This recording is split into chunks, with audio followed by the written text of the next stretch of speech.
I'm Leah with the Rave TV, and here I have Adam and John from Taking Back Sunday. Hi, thanks for having us. No problem. Thanks for bringing the beautiful weather with you guys. Oh, actually, this is the coldest day so far on this tour because we started in Texas, and it's pretty much already summer there. So then, and we kind of like worked our way up the West Coast, and now we're here, and it's, yeah, like we're right back in winter. It's pretty crazy. Welcome to Wisconsin. You guys haven't been here for about 3 years now? Yeah. It's been a hot minute. We've been working real hard. Well, great. You guys just released Happiness Is, too, which I was excited about. A lot of people were excited about.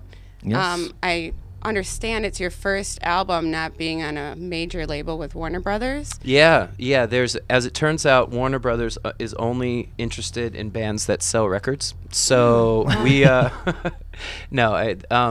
there's for us when we started to write and record this record, we didn't know who was gonna put it out. So for us, the whole process was a real freeing thing because there was no other voice, kind of nagging in our ears.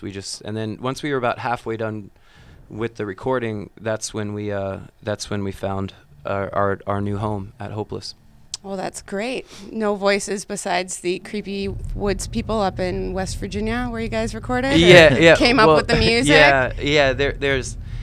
That was quite an interesting experience. We wrote a good portion of the record because we try to go to some place that's out of the way, and we all live in different states. So when we get together to write, we try to find like a central location with not a lot of distractions. And this time we went to West Virginia. We were on top of this mountain, so it took a half hour just to get into town, like that kind of thing. And the house was real old, like colonial, like still a lot of the original. Yeah, it was old house. And it looked old. Yeah. It didn't just, it wasn't like, oh, I can't believe this house is 250 years old. It's like, this is definitely a 250-year-old house. Did you guys have to have the discussion where if you were cut off from civilization, which one you would eat first? Oh, no.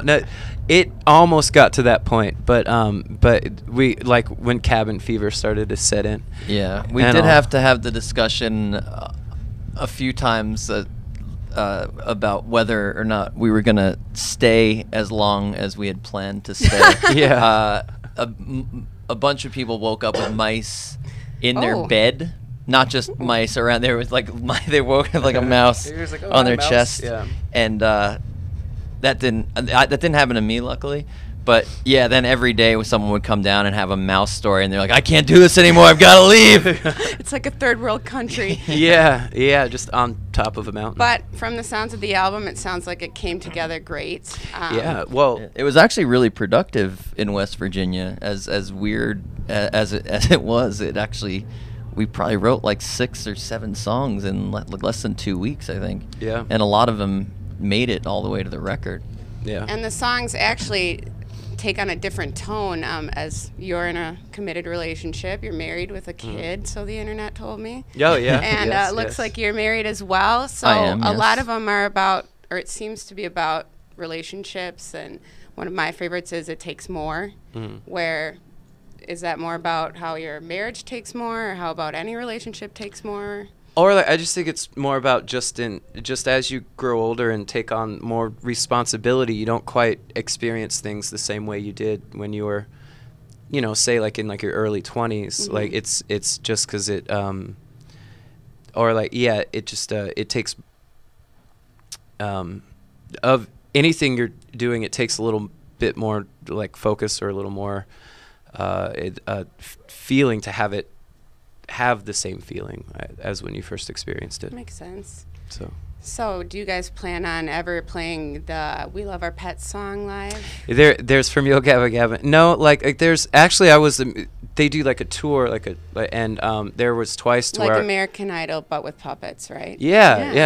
And they so in each different city they have a different musical friend guest is what they call it. Okay. And then so I got to do that twice. I just went in and played it acoustic, but that was a real fun thing. I have a 5-year-old son who loves the show. Yeah.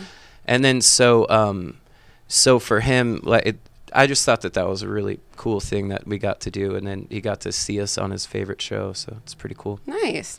You guys have any stories about the Rave? You've been here a couple times before.